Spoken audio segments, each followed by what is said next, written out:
In August 2012, tech journalist Matt Honan became the target of a hacker fixated on seizing his coveted three-letter Twitter handle, @Matt, and in less than an hour, that attacker managed to annihilate Honan's digital life without ever deploying a single line of malicious code.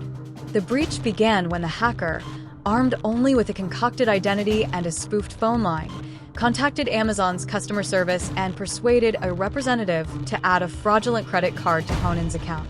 Moments later, the hacker rang back claiming he'd been locked out after entering the wrong password and, by supplying the billing address and the last four digits of the newly added card, convinced Amazon to swap the email on record to one under the hacker's control.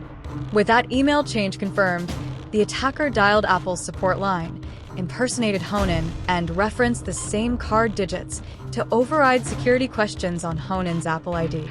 Within minutes, the hacker reset the Apple ID password and logged into iCloud, triggering a catastrophic remote wipe of Honan's iPhone, iPad, and MacBook. By the time Honan realized something was wrong, his devices were blank slates, his Gmail account had been deleted, and his Twitter handle had been handed over to the intruder. Other personal accounts, including Facebook, remained untouched. Only platforms connected to his Apple ID and email were compromised in the breach. Honan would later estimate that the entire operation, from the first call to Amazon to the final deletion in iCloud, took under 60 minutes.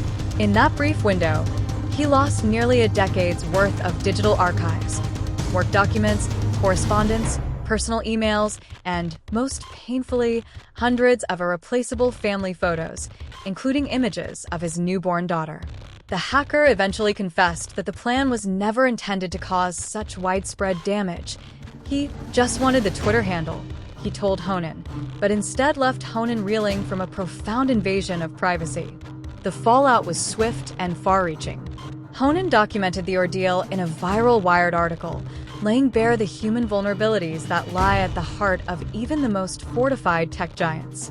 Within days, Amazon halted phone-based password resets and tightened verification protocols for account changes, while Apple disabled support-driven ID resets and accelerated the rollout of two-factor authentication for all Apple IDs. Security training for customer service teams was revamped industry-wide, and the incident became a landmark case study, cementing the lesson that social engineering, in which trust is weaponized, can be far more devastating than any software exploit. Matt Honan eventually restored much of his work data from backups and reclaimed his digital identity, but his story endures as a chilling reminder that the weakest link in our security is often the human voice on the other end of the line. Subscribe for more.